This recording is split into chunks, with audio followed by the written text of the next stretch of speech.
So, ito yung leadership acronym, no? Nakuha ko to sa project management. So, ano yung L? Listening.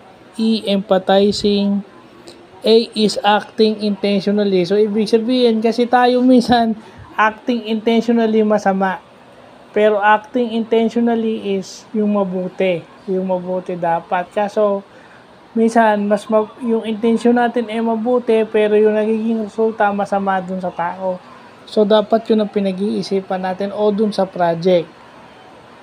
Kasi napakalawak nga yung intention, malawak yan. Mabuting intention mo, pero masama yung nangyayari. Or, meron ka talaga masamang intention. So, yung D, pag leader ka, o officer ka, or kung ano ka man, ang time mo ay nakadedicate sa ibang tao. Hindi sa sarili mo. O yan, damang-dama ko yan ngayon. No? E, empowering others or autonomy. No?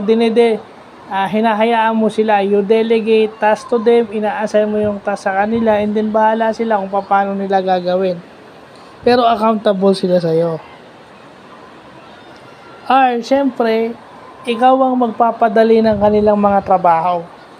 So, you support. Pag kailangan nila ng tulong o ng support, yun ang binibigay mo. S is serving others. O, yun na nga. Dahil nakadedicate yung time mo sa iba, so, yun, ang ibig sabihin nun, nagsiserve ka sa ibang tao. Without expecting anything in return, Okay? And then, helping with humility, okay? Helping with humility, self-explanatory yan. Pero dyan, marami nasisira. Lalo na kapag malaki na yung org mo, malaki na yung organization mo, at may pera ka nang hinahawakan. Dyan nawawala yung helping with humility.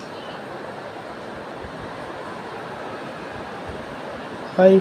I interact with integrity. So, dapat honest ka. You tell them the truth every time. Kahit hindi sila nakatingin, dapat honest ka pa rin. And P is persevere. So, ibig sabihin, nagtsatsaga ka kahit gaano kahirap. So, yun. Yun yung leadership acronym na kailangan makuha ng lahat ng advocate ng PWD at lahat ng mga may posisyon sa kahit saan, mapag-gobyerno o private sector, mapaanong organisasyon, ayan, leadership acronym. So, yun lang po.